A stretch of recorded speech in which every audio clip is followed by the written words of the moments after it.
আল্লাহর রাসূল সাল্লাল্লাহু আলাইহি ওয়াসাল্লাম সাদের কবরের পারে দাঁড়ায় রইছেন। হঠাৎ করে আল্লাহর নবী চিৎকার করে উঠলেন, তাসবির আওয়াজ দিয়ে উঠলেন, সুবহানাল্লাহ, আলহামদুলিল্লাহ, লা ইলাহা ইল্লাল্লাহ, আল্লাহু আকবার, আল্লাহু আকবার, এরকম চিল্লাইতে লাগলেন। কিছু সময় পরে আল্লাহর রাসূল কবরের পাশ থেকে সরে পড়লেন। সাহাবীরা জিজ্ঞাসা করে, ওগো আল্লাহর নবী, জীবনে কোনোদিন কবরের পারে দাঁড়ায় আপনাকে এমন ভাবে জোরে তাসবিহ পড়তে শুনি নাই, কি জন্য এত জোরে জোরে তাসবিহ পড়লেন? এত জোরে জোরে কেন চিৎকার করে তাসবিহ পড়লেন? আমার সাদের মৃত্যুতে তো আরো হেলে গেছে, কত দামিও, তার জানাজায় ৭০,০০০ রহমতের ফেরেশতা এসেছে, কত মর্যাদা তার। কিন্তু আল্লাহ জানে কোন কারণে তার সাথে কবর এমন খারাপ আচরণ করলো। সে যখন কবরে গেছে তো তাকে কবরের মাটি দাবানি দিছে। আল্লাহর রাসূল বলে, আমার সন্তানটারে কবরের মাটি দাবাইতাছে, এটা দেখা মাটি যে চাপ দিবার লাগছে, এটা দেখা আমি চিৎকার করেছি। আমি যখন চিৎকার করে আল্লাহর দিকে মুতাওয়াজ্জুহ হয়েছি তো আল্লাহ তাআলা কবরকে ধমকি দিয়ে থামায় দিছে। আমি তাসবিহ পড়ার পরে কবর শান্ত হয়েছে, আমার সাদের দাবাদাবি বন্ধ হয়েছে।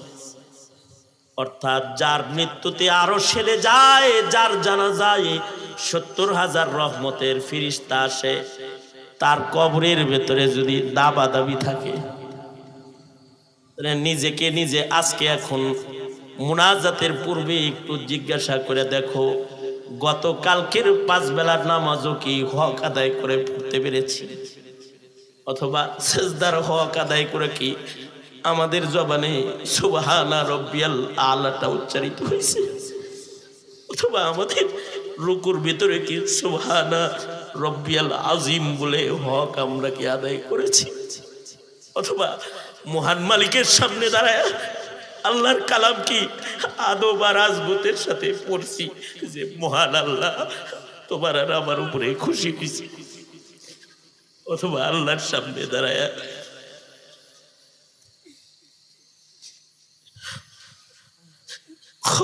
খাসিয়াতের সাথে রবের হুকুমের হাজিরাটা দিয়েছি কিনা? যদি খালি পিছনের দিনের ৫ বেলার নামাজের দিকে তাকাই, তাহলে তো মনে হয় কবরে দোজখের আগুন ছাড়া কিছু নাই। তাইলে তো মনে হয় আজরাইল যখন রূহ কবজ করতে আসবে, শাস্তি ছাড়া, কষ্ট ছাড়া নসিবে আর কিছু নাই। এই কারণে আল্লাহ তাআলা নির্দেশ করতেছেন, বান্দারারে ওয়াবুদু রব্বাকা হাত্তা ইয়াতিয়াকাল ইয়াকিন, ওয়াবুদু রব্বাকা হাত্তা ইয়াতিয়াকাল ইয়াকিন।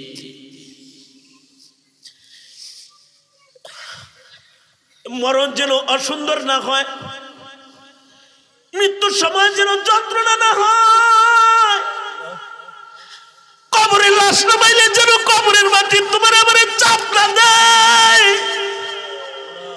জীবনে যখন কোনো মাহফিলে যাইবা, জীবনে যখন কোনো আল্লাহওয়ালার সোহবতে যাইবা, জীবনে যখন কোনো নেক মজলিসে যাইবা, তো আল্লাহরে বলবা, ওগো আল্লাহ, আমি নেককার না, কিন্তু নেককারদের কাছে বইছি, আল্লাহ তুমি আমারে নেককার হিসেবে গণ্য নিও।